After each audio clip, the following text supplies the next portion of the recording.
Hey guys, it's Layla from Ignite. In today's video, I'll be addressing a key concern from George Orwell's 1984. If you are studying the HSC this year and you'd like extra analysis on your text to facilitate your studies, check out our website at www.ignitehsc.com.au. But for now, let's get into today's video.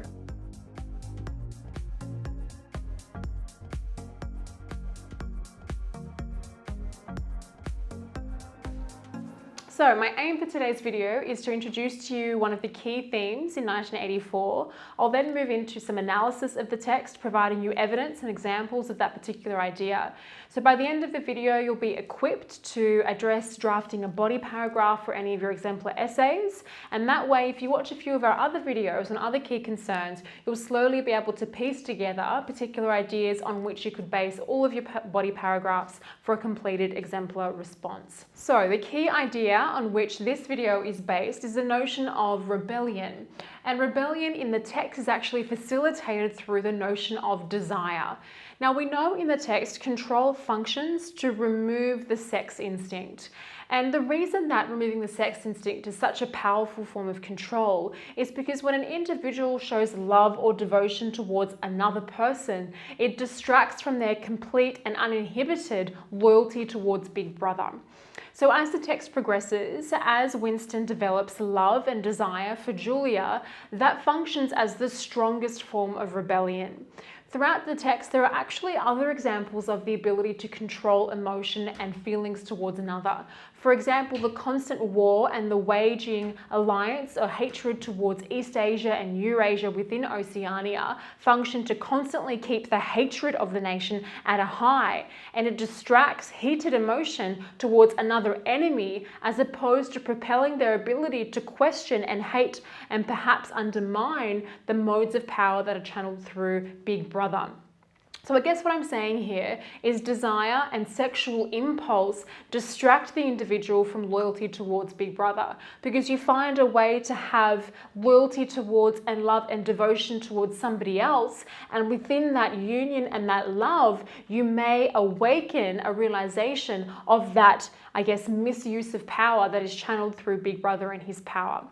So as the text progresses, and in another video I addressed the notion of submission at the end of the text, once Winston overcomes his affair with Julia, he is actually symbolically, I guess, filled with the ideology of Big Brother, which has a very sexual undertone, which is to suggest that his sexual lust and desire and rebellion towards Julia is then replaced with a reciprocated sexual lust and desire between Winston and Big Brother. So his lust and desire for somebody else is replaced with complete devotion to Big Brother, which then speaks to, I guess, the ultimate notion that the sense of rebellion throughout the text that it's facilitated through love and the sexual act is of course futile, and it was futile from its outset.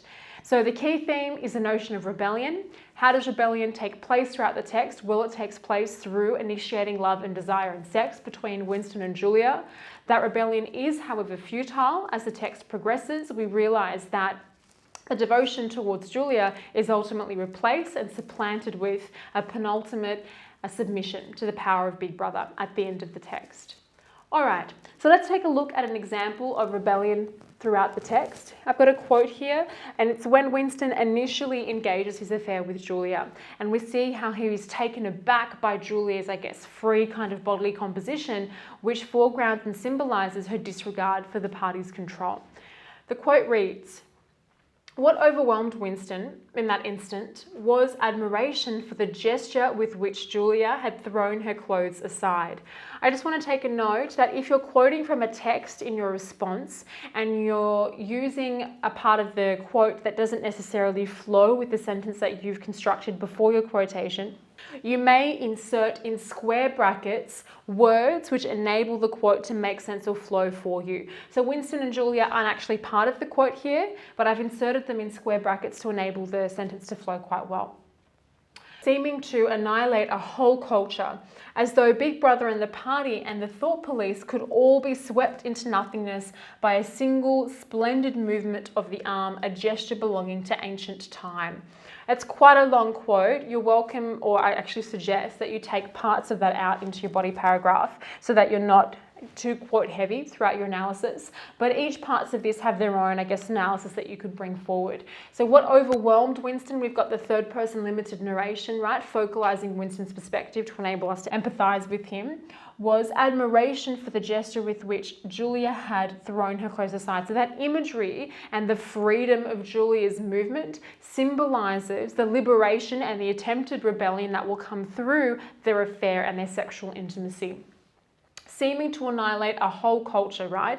That gesture is what we could argue a metonym. It's representative of the broader idea of her disregarding the whole culture of control that is initiated by Big Brother, the party, and the thought police. That it would be swept into nothingness, right, high modality, by a single splendid movement of the arm, a gesture belonging to ancient time, that through that gesture, she can disregard all of this control and segue into the relationship that they will go forth to develop, which is a form of rebellion. Okay, so looking at all those bits and bobs of analysis that I've offered you, this is how it would look in an actual completed paragraph for an essay. Use of imagery and focalization from Winston's perspective as he examines the gesture with which captures the free bodily comportment of Julia in moments of lust and desire being the means through which the rebellion is actually enabled. The significance of her free embodiment and her embrace of lust reinforce how freedom and autonomy are foregrounded as the key to dismantling the perverse hierarchical structure dominating Winston's world. These concepts of lust and desire, or lust, desire, and connection, lie at the heart of human experience. And this is an important point, right? These emotions are central to one's experience of the world. And because the party is seeking to limit those, that limits one's ability to actually fulfill and live out their human experience because of the modes of control that are present. Their attempted removal compromises the integrity of individual experience. So that's what the control is doing throughout the text. So through having their affair and their intimacy, they're able to overcome that control and, I guess, form a sense of rebellion that is, of course, undone as the text progresses. So taking a look at another quote within the text, so you could use any parts of the clauses I framed in the previous bit of evidence, potentially in tandem with this quote. The sexual act successfully performed was rebellion. Desire was thought crime.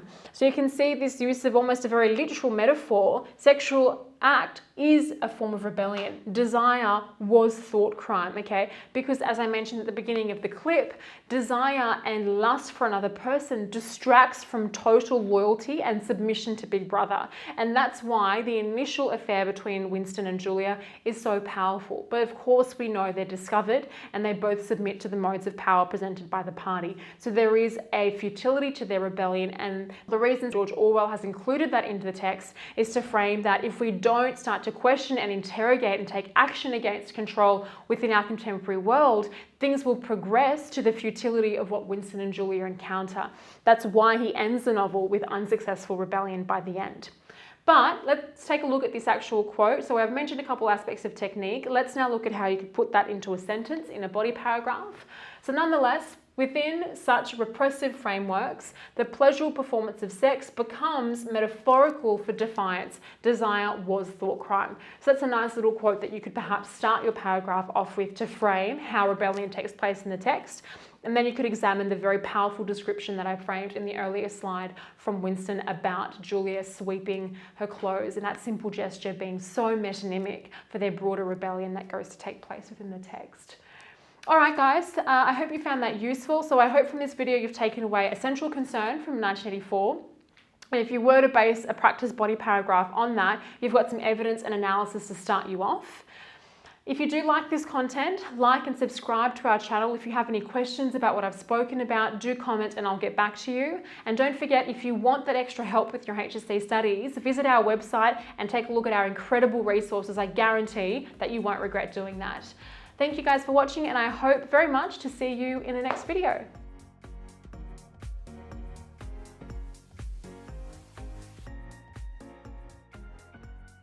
Hey guys, thank you so much for watching. If you do like the content, subscribe to our channel and we'll have more videos coming your way.